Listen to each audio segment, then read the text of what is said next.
Shana Puthankot here. People development and എൻവയൺമെൻറ്റിൽ നിന്ന് 2024 ചോദിച്ചൊരു ക്വസ്റ്റ്യനിൽ നിന്നുള്ള ഒരു ഡേറ്റ എടുത്തിട്ട് അതിനൊരു മൈൻഡ് മാപ്പായിട്ട് ക്രിയേറ്റ് ചെയ്തേക്കുന്നതാണ്. ഓക്കെ, അപ്പോൾ നമുക്ക് നോക്കാം. അറ്റ്മോസ്ഫിയറിൻ്റെ പല ടൈപ്പാണ്. നമുക്കൊരു ക്വസ്റ്റ്യൻ ചോദിച്ചിട്ടുണ്ടായിരുന്നു, അതിനകത്ത് ഓപ്ഷനായിട്ട് കൊടുത്തിട്ടുണ്ടായിരുന്നു turbulent atmosphere, stable atmosphere, neutral atmosphere, unstable atmosphere. ഇതായിരുന്നു 4 ഓപ്ഷൻസ്. അപ്പോൾ ഇത് എന്താണെന്നുള്ളത് നോക്കാം. ഓക്കെ, ഫസ്റ്റ് നമുക്ക് ടർബുലൻ്റ് അറ്റ്മോസ്ഫിയർ എന്ന് സ്റ്റാർട്ട് ചെയ്യാം. ടർബുലൻ്റ് അറ്റ്മോസ്ഫിയർ എന്ന് പറയുമ്പം അറ്റ്മോസ്ഫിയർ ഇറഗുലർ ആയിരിക്കും. അതായത് നമുക്ക് പ്രെഡിക്റ്റ് ചെയ്യാൻ പറ്റാത്ത തരത്തിലായിരിക്കും എയറിൻ്റെ മൂവ്മെൻറ്റ്. അറ്റ്മോസ്ഫിയർ എന്ന് പറയുമ്പോൾ എയർ ആണല്ലേ പ്രധാനമായിട്ടും, അതിൻ്റെ കമ്പോണൻ്റ് എന്ന് പറയുന്നത് എയർ ആണ്.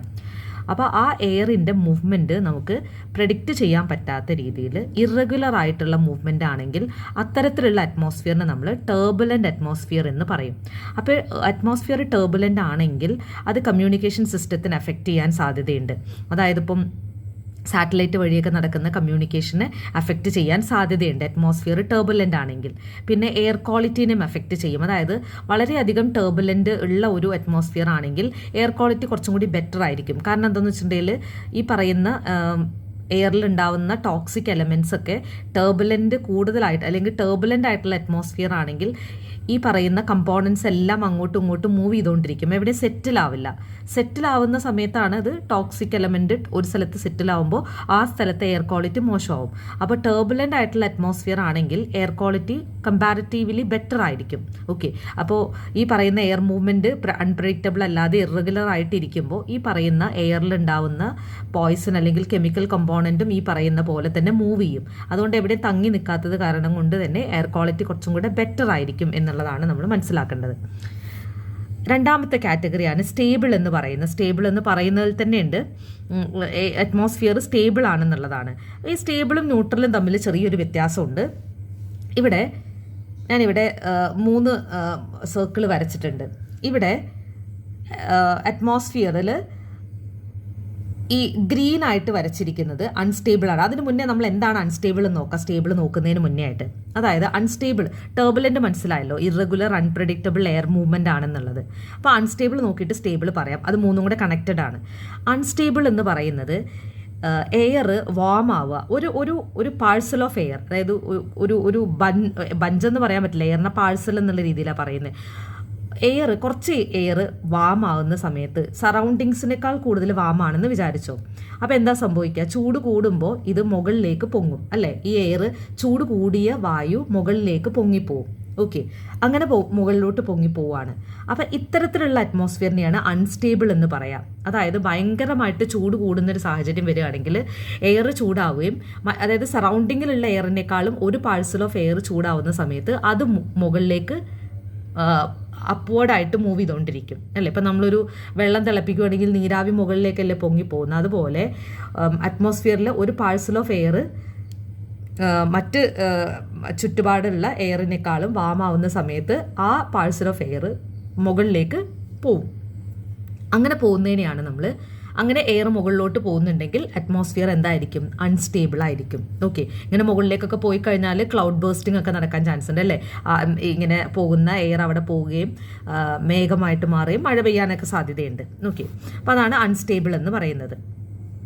ഇനി ഈ മുകളിലേക്ക് എയർ പോകുന്നുണ്ടെന്ന് പറഞ്ഞല്ലോ. ഈ പോകുന്ന എയർ 2 രീതിയിൽ വരും. ഓക്കെ, ന്യൂട്രൽ എന്ന് പറയുമ്പോൾ ഈ മുകളിലേക്ക് ചൂട് കാരണം മുകളിലേക്ക് പോയ എയർ എന്ത് ചെയ്യും? Will remain in its new position. അതായത് ഇപ്പോൾ നമ്മൾ ഈ ചൂട് കാരണം മുകളിലേക്ക് പൊങ്ങിപ്പോയ എയർ അത് അവിടെ തന്നെ നിൽക്കുകയാണെങ്കിൽ അത് ന്യൂട്രലാണ്. അവിടെ തന്നെ നിൽക്കുകയാണെങ്കിൽ. ഓക്കെ, അൺസ്റ്റേബിൾ എന്ന് പറയുമ്പോൾ അവിടെ തന്നെ നിൽക്കാതെ അതിങ്ങനെ ഇത് ചെയ്തുകൊണ്ടിരിക്കുകയാണ്. ഓക്കെ, ഇത് ഈ മുകളിലേക്ക് പോയ എയർ ആ എവിടെയാണോ മുകളിൽ എത്തിയത് അവിടെ സ്റ്റേബിളായിട്ട് നിൽക്കുകയാണെങ്കിൽ അത് ന്യൂട്രലാണ്. ഓക്കെ, ഇനി ഈ മുകളിലേക്ക് പോയ എയർ തിരിച്ച് അതിൻ്റെ ഒറിജിനൽ പൊസിഷനിലേക്ക് തന്നെ വരികയാണെങ്കിൽ അത് സ്റ്റേബിൾ. ഓക്കെ, അപ്പോൾ ഇവിടെ ഒരു ഡയഗ്രം ഉണ്ട്, അതിൽ നിങ്ങൾക്ക് കൃത്യമായിട്ട് മനസ്സിലാവും എന്താണ് ടർബുലൻ്റ് എന്ന് മനസ്സിലായി. അൺപ്രഡിക്റ്റബിൾ ആയിട്ടുള്ള എയർ മൂവ്മെൻ്റ് ആണ്. ഇനി ഒരു പാഴ്സൽ ഓഫ് എയർ ചുറ്റുമുള്ള എയറിനേക്കാളും വാമാവുകയും അത് മുകളിലേക്ക് പോവുകയും ചെയ്യും. ഓക്കെ, അങ്ങനെ മുകളിലേക്ക് പോവുകയാണെങ്കിൽ അത് ഈ ഗ്രീൻ ആയിട്ട് കാണിച്ചിരിക്കുന്നത് അല്ലേ, അതെന്താണ്? അൺസ്റ്റേബിൾ ആണ്.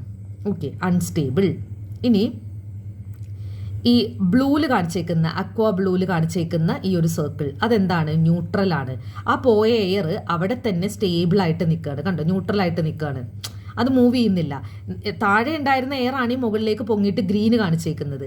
ഇനി അവിടെ അത് സ്റ്റേബിൾ അല്ല, അത് വീണ്ടും താഴത്തോട്ട് വരാം, പിന്നെ മുകളിലോട്ട് പോവാം. അങ്ങനെയാണെങ്കിൽ അതെന്താണ്? അൺസ്റ്റേബിൾ ആണ് അല്ലേ. ഇനി ന്യൂട്രൽ എന്ന് പറയുന്നത് എന്താണ്? ഈ ബ്ലൂ കണ്ടോ, ഈ താഴെ ഇരുന്ന എയർ ആണ് മുകളിലേക്ക് പോയി, പക്ഷെ അവിടെ അത് സ്റ്റേബിൾ ആണ്, അവിടെ നിന്ന് ഇനി അതിന് അനക്കം ഉണ്ടാവില്ല. അതാണ് ന്യൂട്രൽ എന്ന് പറയുന്നത്. ഓക്കെ, ഇനി സ്റ്റേബിൾ എന്ന് പറയുന്നത് എന്താണ്? താഴേന്ന് മുകളിലേക്ക് ഒരു എയർ പോയി അല്ലേ, ആ എയർ വീണ്ടും തിരിച്ച് ഇവിടെ തന്നെ വരികയാണെങ്കിൽ യെല്ലോ കാണിച്ചേക്കുന്നത് അതാണ് സ്റ്റേബിൾ. അപ്പോൾ അൺസ്റ്റേബിൾ എന്ന് പറയുന്നത് വാം എയർ മുകളിലേക്ക് പോകുന്നു, അതാണ് അൺസ്റ്റേബിൾ എന്ന് പറയുന്നത്. ഇനി വാം എയർ മുകളിലേക്ക് പോയിട്ട് ഇനി അത് അവിടെ തന്നെ തുടരുകയാണെങ്കിൽ അത് ന്യൂട്രലാണ്, ബ്ലൂ കളർ അല്ലേ, അവിടെ നിന്ന് ഇനി അനക്കമില്ല, അത് അവിടെ തന്നെ. ഇനി ഈ താഴേന്ന് മുകളിലേക്ക് പോയ എയർ തിരിച്ച് അതിൻ്റെ പൊസിഷനിലേക്ക് തന്നെ വരികയാണെങ്കിൽ യെല്ലോ കളർ, അതെന്താണ്? സ്റ്റേബിൾ. അപ്പോൾ അൺസ്റ്റേബിൾ, സ്റ്റേബിൾ, ന്യൂട്രൽ, ടർബുലൻ്റ്, ഇത്രയും ടൈപ്പ് ഓഫ് അറ്റ്മോസ്ഫിയർ മനസ്സിലായെന്ന് വിചാരിക്കുന്നു. ഇതുമായി ബന്ധപ്പെട്ടിട്ട് ക്വസ്റ്റ്യൻസ് ചോദിച്ചിട്ടുണ്ട്. അപ്പോൾ ഈ ഒരു കോൺസെപ്റ്റ് ക്ലിയർ ആയി കഴിഞ്ഞാൽ അത് എളുപ്പമാണ്. അതായത് എയർ ചൂടാവും, മുകളിലോട്ട് പോവും, അങ്ങനെ മുകളിലോട്ട് പോകുന്ന എയർ ആണ് അൺസ്റ്റേബിൾ. അങ്ങനെ പോകുന്നതിനെയാണ് നമ്മൾ അൺസ്റ്റേബിൾ അറ്റ്മോസ്ഫിയർ എന്ന് പറയാം. ഇനി ആ പോയ എയർ അവിടെ തന്നെ തുടരുകയാണെങ്കിൽ, ബ്ലൂ കളറിൽ കാണിച്ചേക്കുന്നത് അവിടെ തന്നെ തുടരുകയാണെങ്കിൽ അറ്റ്മോസ്ഫിയർ എന്തായിരിക്കും? ന്യൂട്രൽ. ഇനി അവിടെ തുടരാതെ തിരിച്ച് അതിൻ്റെ പൊസിഷനിലേക്ക് തന്നെ വരികയാണെങ്കിൽ യെല്ലോ കളർ, അതെന്തായിരിക്കും? സ്റ്റേബിൾ. ഓക്കെ, അപ്പോൾ unstable green, yellow stable, blue neutral, ഇങ്ങനെയാണ് അറ്റ്മോസ്ഫിയർ വരുന്നത്. Hope it is clear. Thank U.